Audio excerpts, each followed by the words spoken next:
Hey guys, here's our video for our test tomorrow. We're finding one-step equations and identifying the independent and dependent variable.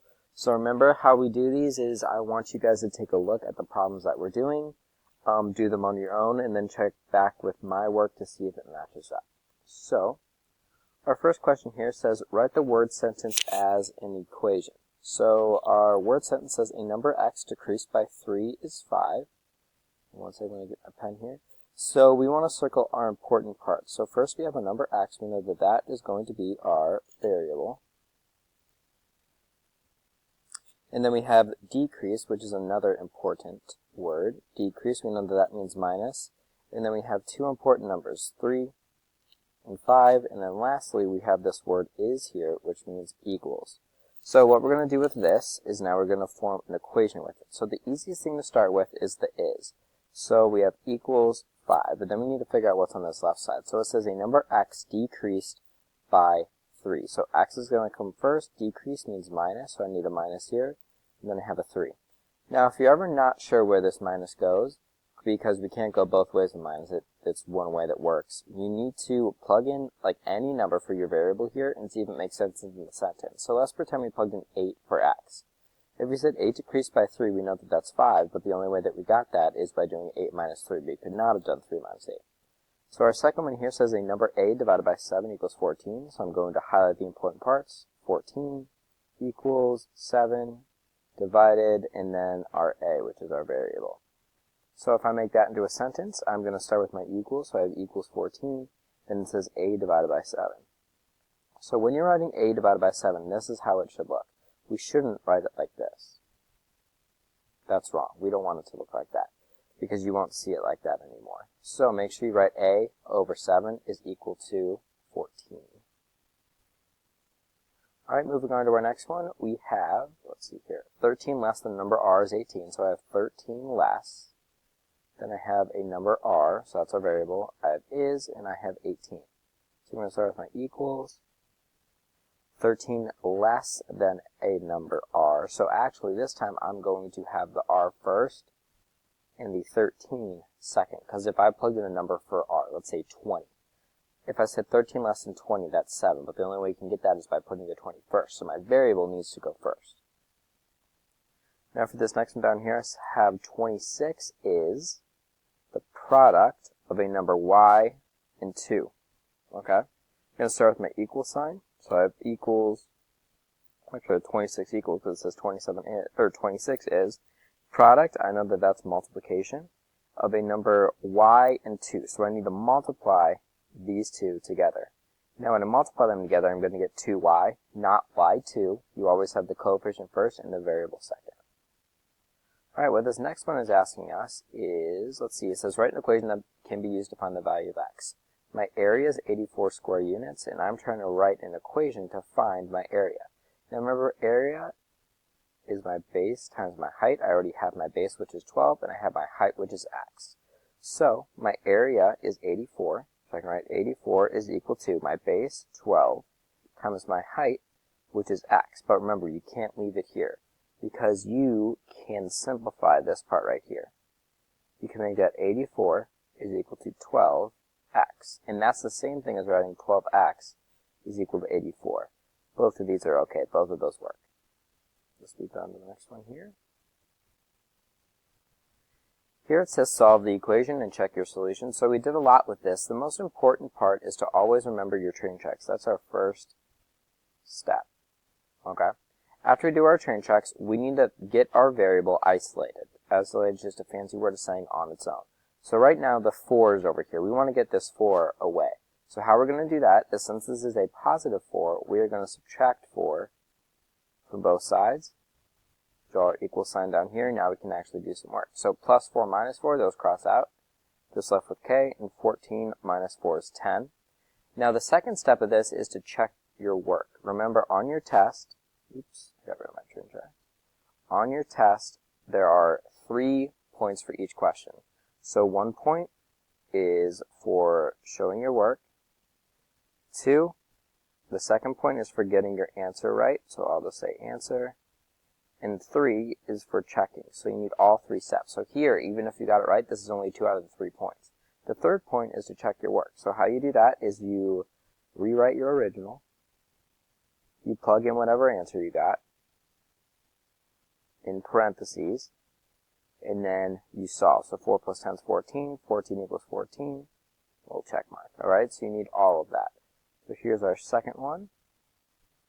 Now, on this, I have a minus 2.2 that's in my way of the m. So how I'm going to get rid of that is I'm going to add 2.2 to both sides.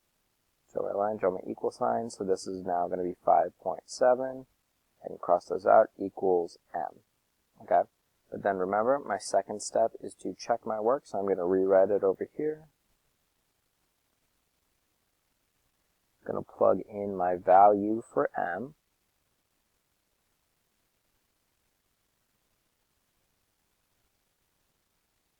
And then put my check mark. That's all the work that I'm going to have there. Now this next one says solve the equation and check my solution. So my equation here is 31 equals 6.2y, so I'm going to draw my train tracks. Now I know that the 6.2 is being multiplied by the y. Okay, so the way I'm going to get that 6.2 to go away is to divide by 6.2. On both sides, put my line, put my equal sign. These will cross out. So now I'm left with 31 divided by 6.2, which is 5. And then I'm just left with y over here. I check my work, I plug it back in.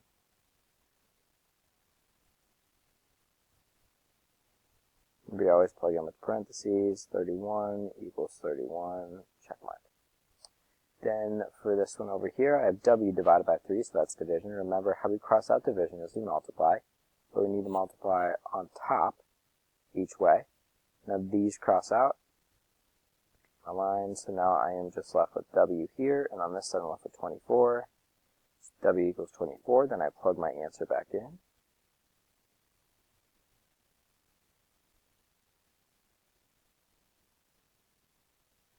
Alright, that's all the steps you would need. Now this one says write and solve an equation that can be used to find the value of x. So we already talked about that. Our area formula is base times height. Okay, so we have our area already. That's 576 centimeters squared. We know our base, but we don't know our height. So if we don't know our height, we're just going to call it any variable. We can call it h. Okay, so our equation so far is going to be 36 times our h. So if we simplify from there, we have 576 equals 36h, and that would be our entire equation. Since we don't know the height, we made a variable, but we still used our area equation. Our next one says to tell whether the ordered pair is a solution. So I have y equals 6x. Remember, whenever you're looking at these, your first is your x coordinate, your second is your y. So we're going to plug in our x for our x, and we're going to plug in our y for our y. So if we did that here, this would look like 24 equals 6 times 3. 24 equals 18. Since 24 doesn't equal 18, we're going to write not a solution. Okay. Now for this next one, that is our x. That is our y. So I'm going to plug in my y right here. And I'm going to plug in my x right there. Now if I actually plug those in, I'm going to get 16 is equal to 3 times 4 plus 4. So 16 is equal to 12 plus 4. 16 is equal to 16. Since it is, you can either write yes or solution, anything like that. Okay, same thing we're doing here. This is my x. This is my, let's make that blue. This is my y. So I'm going to plug in my y here. I'm going to plug in my x there. So now I'm left with 11 is equal to 2 times 7 minus 7. 11 is equal to 14 minus 7. And then over here I'm going to write 11 equals 7. Since it doesn't, not a solution. Then over here, I have that as my x. 16 is my y. 16 will go here. 3 will go here. I'll plug it all in. I'll have 16 is equal to 5 times 3 plus 1. 16 is equal to 15 plus 1. And 16 is equal to 16. Since that's true, I'm going to write solution. Now remember, on your test, I'm going to be very strict about how you show your work. So for all these, you should have 3 lines of work. So here's my first, here's my second, and there's my third. Okay, the last part of this is identifying the independent and dependent variable. Now there's a couple of things that we need to notice about this. First of all, remember that our independent variable is what's changing, and our dependent variable is what we are measuring. Okay, so here we are given the equation C equals 0.09s. Now we need to say which variable is the independent and which one is the dependent. I always think it's easiest to start with the dependent, because the dependent is what you're measuring. So in this situation, you have C, which is your cost in dollars, and you have sale, which is S, okay? So S stands for sale, C stands for dollars. So our IV is going to be what's changing, and our dependent variable is going to be what we're measuring. Now in this situation, all we really care about at the end of the day is the price. We want to know how much it cost, okay? So since that's what we're measuring, that is going to be our dependent variable, is going to be our cost, okay? Which means that by the process of elimination, your IV is going to be your sale.